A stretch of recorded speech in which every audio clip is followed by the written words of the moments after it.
Historians often refer to the medieval period in Western history as the Dark Ages. The term Dark Ages is often used to refer to the Middle Ages in Western Europe, from the fall of the Western Roman Empire in the 5th century to the Renaissance in the 14th century.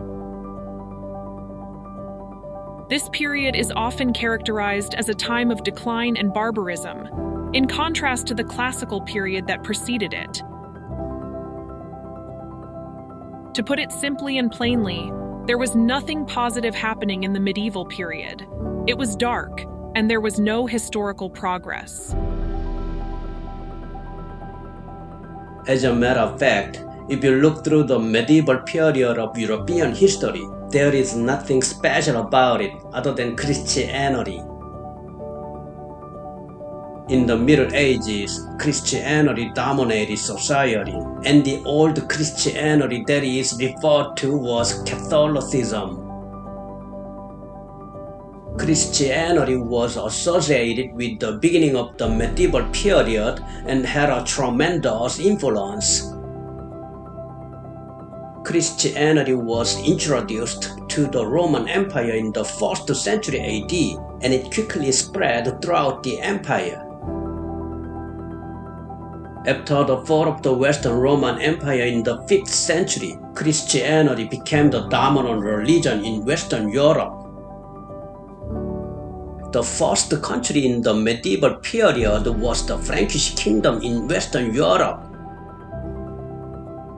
The Frankish kingdom was founded by the Germanic peoples who had destroyed Rome, living on the east side of the Rhine River, and then moving around the region of present-day Paris, France.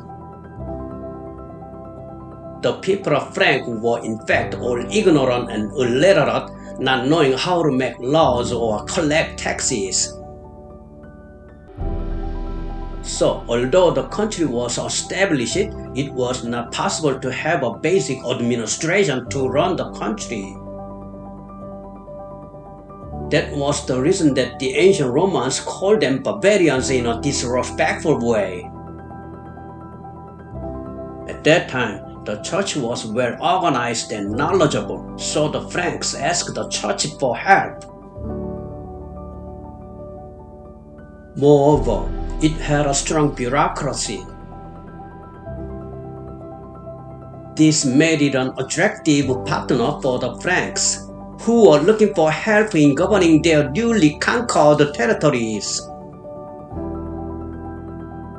However, when the Frankish dynasty asked the church for help, they wanted to convert to Christianity and asked for help in running the country. The church liked it very much.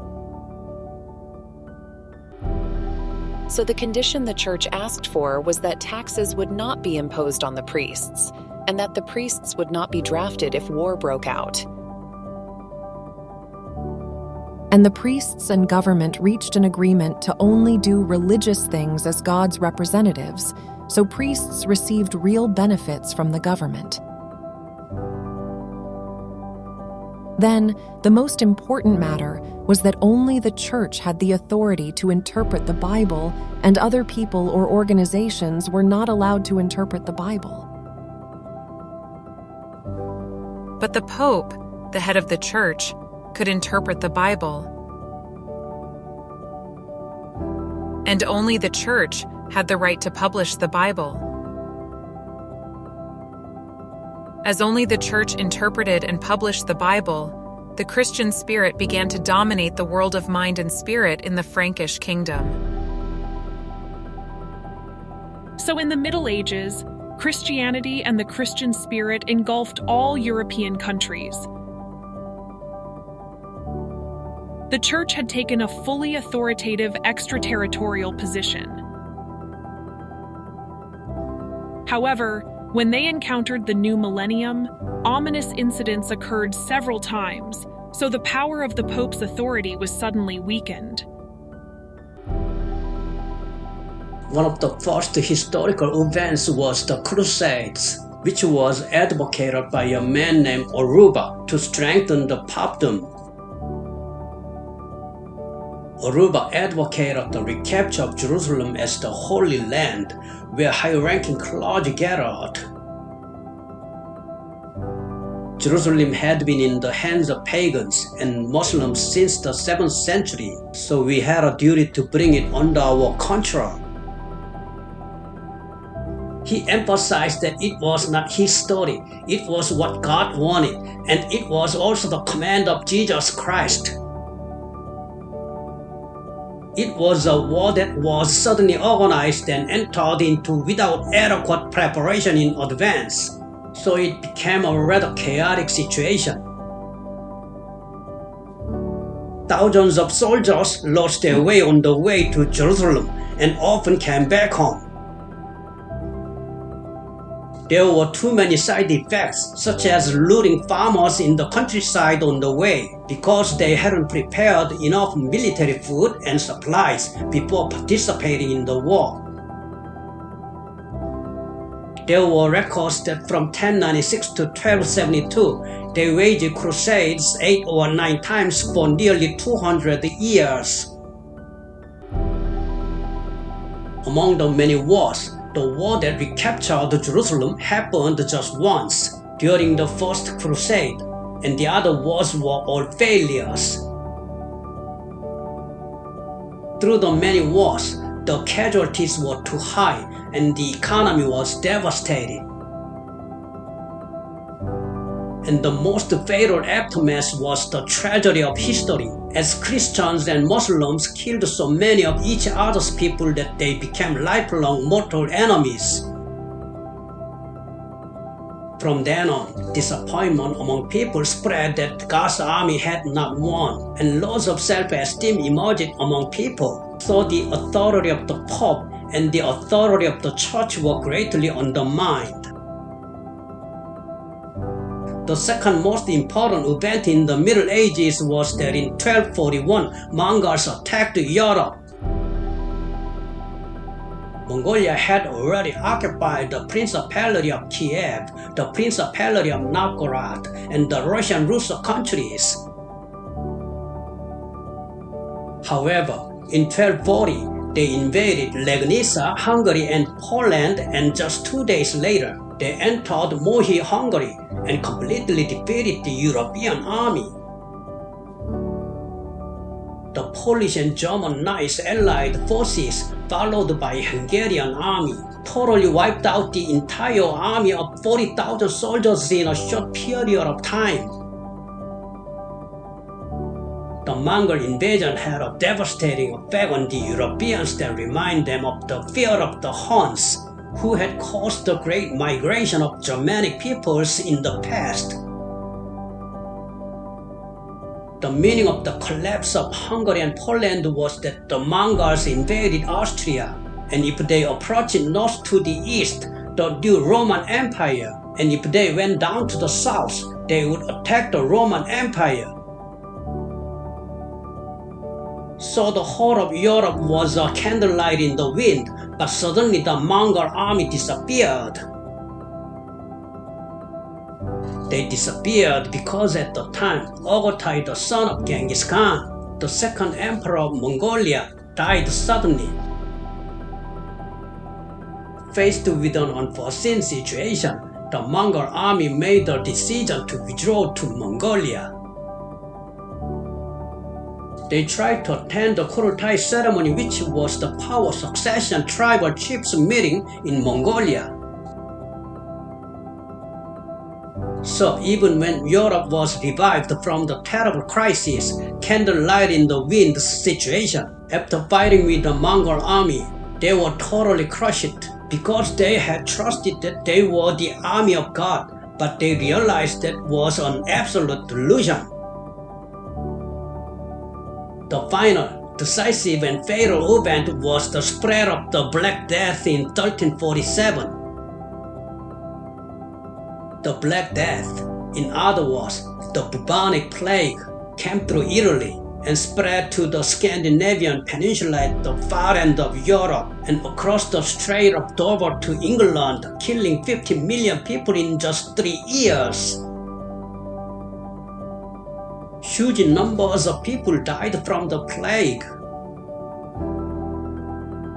Since 1/3 of the total European population had died, it meant that 1 or 2 people in each household had died.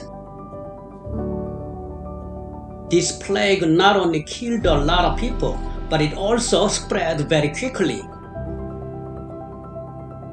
In the past, normally, infectious diseases did not spread widely, killing only the people in or near the place, the area where the diseases originated. However, at that time, the Black Death completely changed the old concept of the epidemic. With the appearance of the Black Death, Europe completely changed its way of life, thinking, and culture in European society.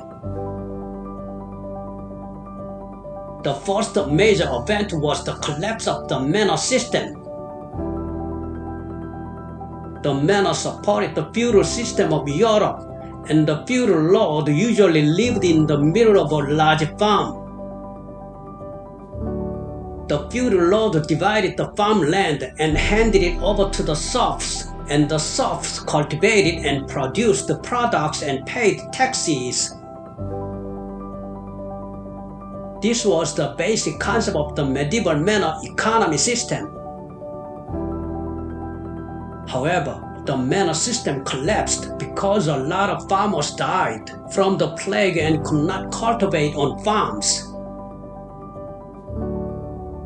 Second, since they could not farm anymore, all those people went into the city and started doing trading business. In the past, merchants were only a minority class, but from then on, many people participated and business became common. Then, as the trade business became more and more common, everyone who had lived together and lived a group-oriented life in the past, from then on, began to live an individual-oriented life. The next big issue was the clergy who lived in monasteries, which had the most death at that time, and they failed to keep the social distance that had practiced in pandemic period, because they did not know the cause of the epidemic and its nature. If they had known the nature of the virus, like the pandemic COVID-19 that we are experiencing these days, they would have practiced the social distance.